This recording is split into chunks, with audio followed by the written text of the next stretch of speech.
Hello, I'm Larry Sperano. After a half century of secrecy, 2017 could be the year that we learn more and perhaps even the truth about the assassinations of President Kennedy, Robert Kennedy, and Dr. Martin Luther King Jr. Now, this is because the government must, by law, open up previously closed files on the investigations into those murders.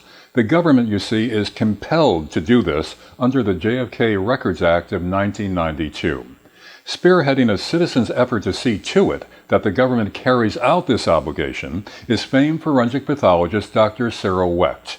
Elsewhere on this website, you can hear Dr. Wecht's conclusions regarding the John F. Kennedy assassination and his belief that the government's Warren Commission report concerning the president's murder was hogwash. Dr. Wecht is back with us now, reviewing the assassination of Robert F. Kennedy, which he says was also hogwash and lacking in its analysis of key evidence. Just what was lacking? Here's Dr. Wecht to explain.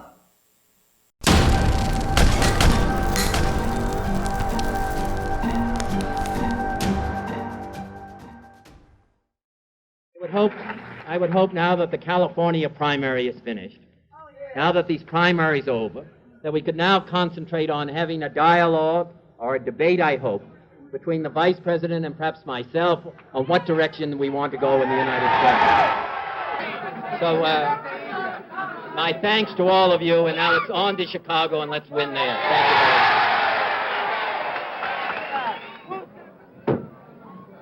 Senator Kennedy has been shot. Is that possible? Oh, my God. Senator Kennedy has been shot, and possibly shot in the head. I am right here. Rayford Johnson has a hold of a man who apparently has fired the shot. He has fired the shot. He still has the gun. The gun is pointed at me right at this moment. Take a hold of his thumb and break it if you have to. Get his thumb. They have the gun away from the man. In this shot, they've got the gun. I can't see. What was lacking to get to the heart of it is that the fatal shot that led to Senator Robert Kennedy's death was fired from behind his right ear with a forward trajectory and from a distance of 1 to 1.5 inches. Nobody that I know of has ever heard of, nobody that has ever written about this case, commented upon it, has ever placed Sirhan behind Robert Kennedy so that the shot would be moving forward, and nobody has ever placed the muzzle of the gun within 1 to 1.5 inches of the senator's mastoid area, that is behind the right ear. I've been, Weren't there some arguments made that Kennedy turned away from Sirhan after the first shot was fired, and that's how the bullet entered his right ear behind him?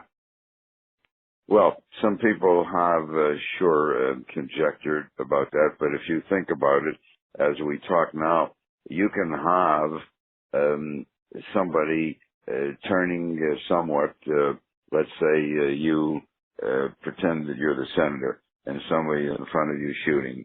All right, now then you turn a little bit somewhat to your left. You don't turn so much to your left that the shot has a forward trajectory. You'd have to turn almost 180 degrees for it to have a forward trajectory. And the distance does not change under such a pure baseless conjecture with regard to the trajectory. The distance is the major factor that has to be dealt with. And this is, I want to make this clear. This is not Cyril Wecht giving you an opinion. I did sign off on this as one of the two official consultants to Dr. Noguchi on this case. He had consulted me and Dr. William Eckert, another civilian now deceased, a colleague of Tom's and mine, a forensic pathologist. And this case was reviewed not only by Dr. Noguchi and several of the board-certified forensic pathologists on his staff, and some key prominent academic people at the university there in neuropathology, neurosurgery, and so on. But in addition, 3 military forensic pathologists whom Tom had invited to participate and review this case. That was my suggestion when Tom called me in the middle of the night to tell me that the senator had been shot and wasn't going to make it. And I suggested to Tom that he be proactive to keep the body of the senator from being taken out of his jurisdiction as they had done with John Kennedy in Dallas. And Tom followed through on that, invited those military pathologists to attend, and 3 of them did.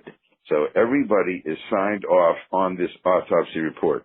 So to anybody who's listening, including the military, including the 3 military forensic pathologists, anybody listening to this, go and look at the official autopsy report, and you will find exactly what I'm telling you. So there is unanimity. There is no maybes, ands, ifs, buts, however, unanimity as to the distance from which this shot was fired. I know it sounds incredible, and I know, somebody will say, how could this be? Well, how can it be? That's the way it was. You have to ask Grant Cooper, the defense attorney, who's now deceased, I'm sure, how can it be? How could he not have done this? How could he have gotten into this case without consulting a forensic pathologist, a ballistics expert, a firearms expert? How could he have done this? It is disgraceful. It's not a matter of incompetence, not a matter of lack of experience. He had been around for some time as a defense attorney.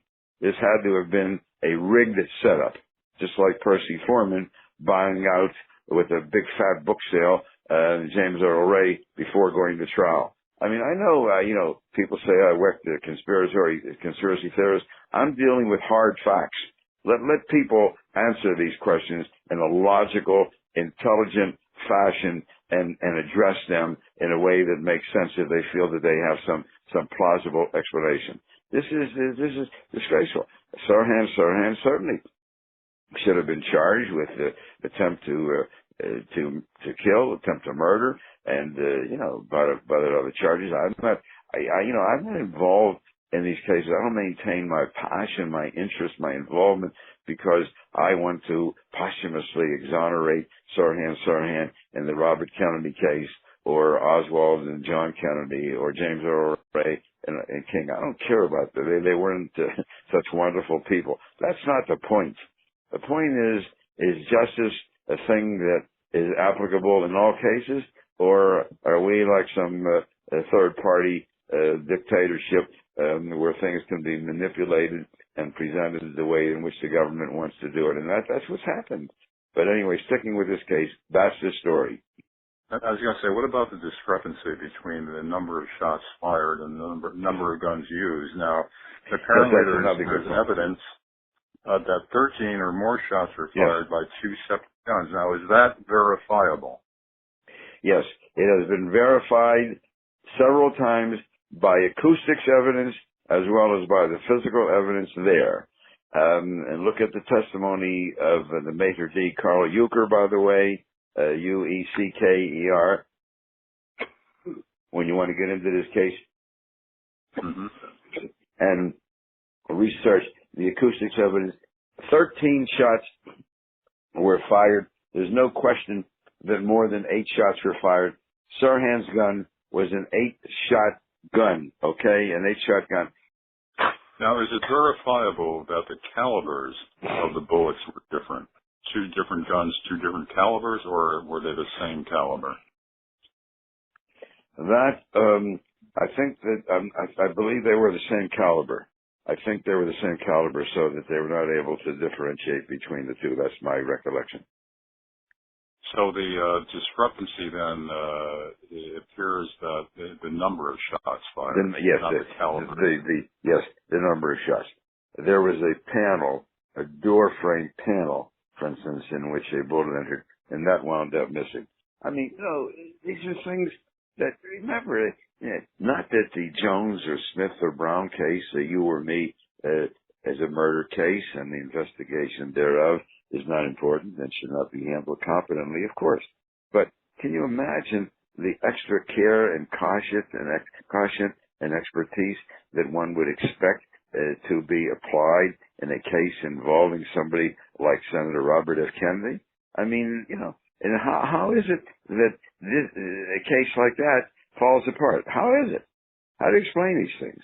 There's only one explanation when you get into all of these things, which are totally inconsistent with reality, and that is that they're manipulated. They're deliberately manipulated to be something other than what they were.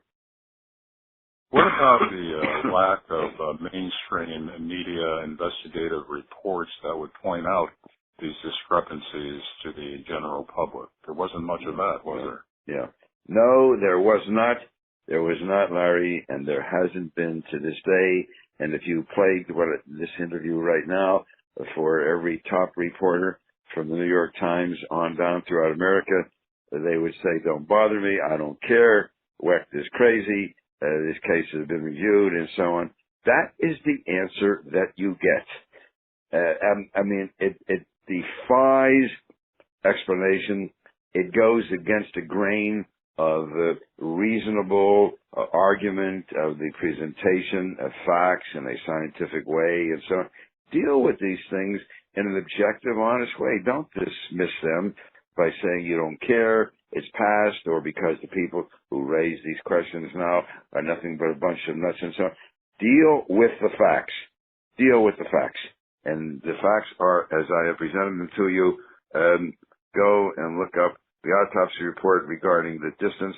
Go and look up the acoustics evidence that was presented and developed by people, including a guy from Europe. And there's some excellent stuff out there. It's all there. It's all there. This is, it pains me. It just pains me to think of this and how this kind of absolute deliberate cover-up has been accomplished and goes unchallenged. Unbelievable. Now, what about Robert F. Kennedy Jr.'s appeal to then Attorney General Eric Holder about reopening the case or at least re-examining it? Yeah, well, it goes to show you that if the plea of Robert F. Kennedy Jr. is ignored, then are they going to care about what I'm saying to you or your interview now? Let's say you took our interview and you paid for a full-page ad or a two-page spread in the New York Times tomorrow. You think it's going to make any difference? This is they don't care. They just don't care. Larry, this is serious business. I'm not talking about not talking about some political matter or something. You're talking about the deliberate assassination of major figures for political reasons. That's what this is all about. And therefore, they don't want to touch it, especially the news media, who should have been on top of this at that time and who failed to do so. Look at the egg on their face. I mean, just imagine you're the New York Times publisher or Newsweek or Time Magazine or Washington Post or Wall Street Journal, and now these facts come to you. Are you going to you're going to go and pound your chest and plead and acknowledge your negligence, your incredible inability to have done what you proclaim? You are the principal investigative agencies in this country, non-governmental agencies, and how you ferret out the facts and so on, and you go after people, and you just look in the last election, what the newspapers did, the pro-Trump people, what they found out about Hillary, and the pro-Hillary people, what they found out about Trump. Everything. I mean, we knew every single thing, except maybe whether they put salt on their eggs at breakfast. So now you're saying to these major news media people, come on, fellas, go back and look at what you failed to do 50, 60 years ago and admit your error. It is not going to happen. Therein lies the problem. Some would say it's not simply that they'd be embarrassed through their own incompetence or negligence in properly investigating the major stories. Some would say it goes deeper than that, and what it does is reflect government control of the media. Now, the CIA has admitted in the past that it had major media figures on its payroll. That goes back decades, that admission. So is it something deeper than mere embarrassment owning up to a mistake? Well, indeed, it could well be. I don't know. I don't want to accept that the CIA, FBI, that they control, the federal government controls these new media. I would go so far as to readily accept the fact that they have tremendous influence, and and meet with them privately and say, hey, look, what are you going to do? Destroy our country? Blah blah blah. I'm sure that some of that, or we're going to cut you off from getting any information from us in the future. I don't know that there's complete control, but there's no question that they've had a cozy relationship. Larry, it just pains me to talk about this. Just think, I don't want to digress.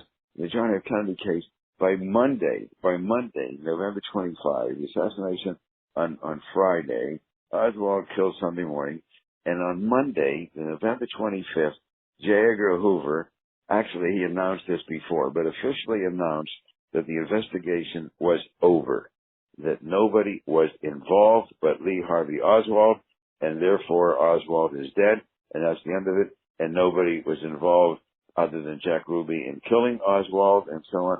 Forget Oswald's background and the connections, forget Ruby's mafia connection and everything. I mean, this is what took place in America. Our America. It's there.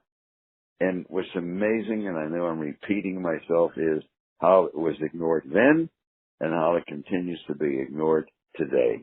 It is painful. Now, Dr. Wecht, you're involved with an organization, a citizens group called CAPA, I guess, Citizens Against Political Assassinations, which is trying to bring to light a lot of these buried facts. Can you tell us more about that and how people might get involved in that movement if they have an interest in it? Yes, absolutely.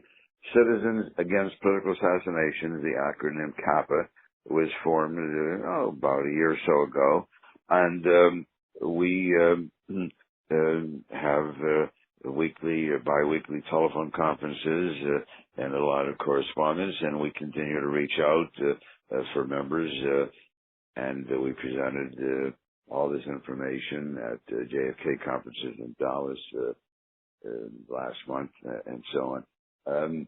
We're going to be pushing hard for the government's follow-up as required by the 1992 JFK Records Act.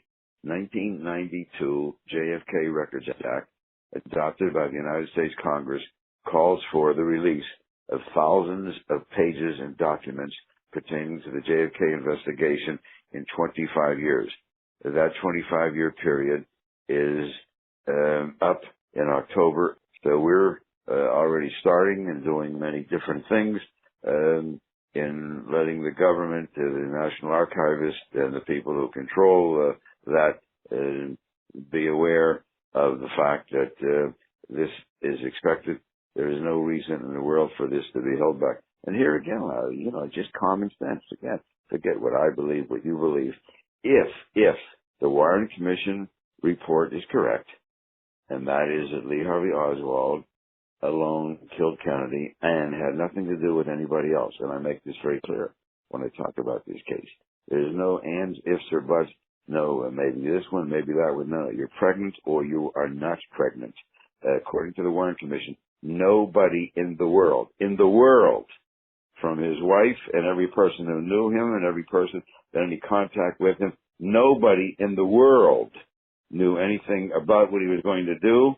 Nobody in the world had anything to do with the whole setup, the execution thereof, all the way through to the end.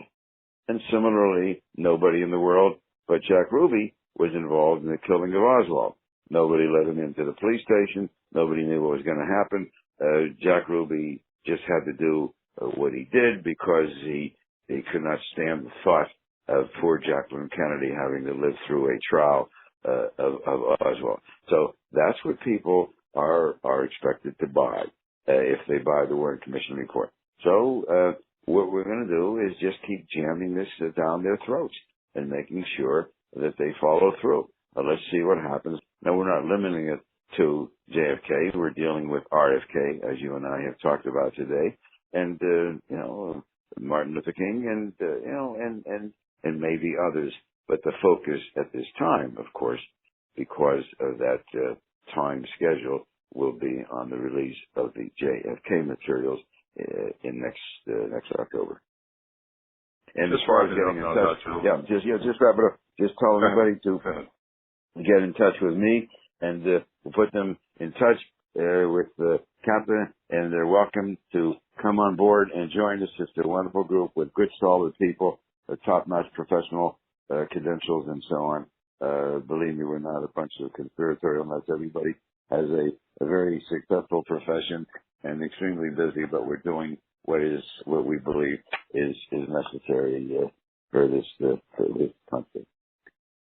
How should they get in touch with you? What is the best way?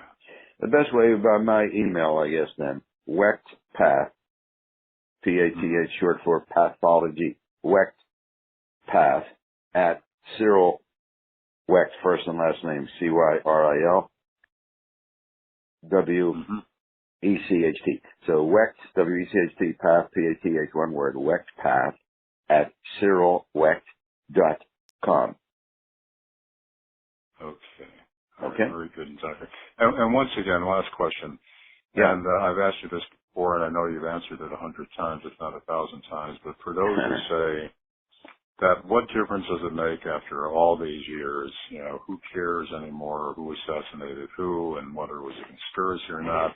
Let's just get on with business and take care of our own basic concerns. What's your answer to the people who say, if it's buried, best left buried, and if it's unburied, what real difference does it make at this point? My answer to that is above and beyond usual questions of morality and ethics and decency and legality, justice. Beyond that, we're talking about the major leaders being killed because of their political actions and the potential of what those actions would have portended in the years ahead. So we're talking about the overthrow of the government, coup d'etat with John Kennedy, and when you consider Bobby Kennedy winning the California primary, tantamount to the Democratic nomination, and most likely the election as president, considering, and remember how close Hubert Humphrey came, then you're talking about the preemptive coup d'etat a second time in America. So you're talking about, the very core of our existence. You're talking about the very essence of who we are. How can anybody who cares, who says she is an American, proud of it, what they think about the country, etc., they think about democracy and who we are, how can anybody possibly say, who cares, what difference does it make, it's over, and so on?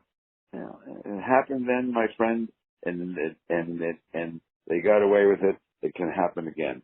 So those are very succinctly the reasons why these cases have to be revisited and the truth has to be elicited for the world.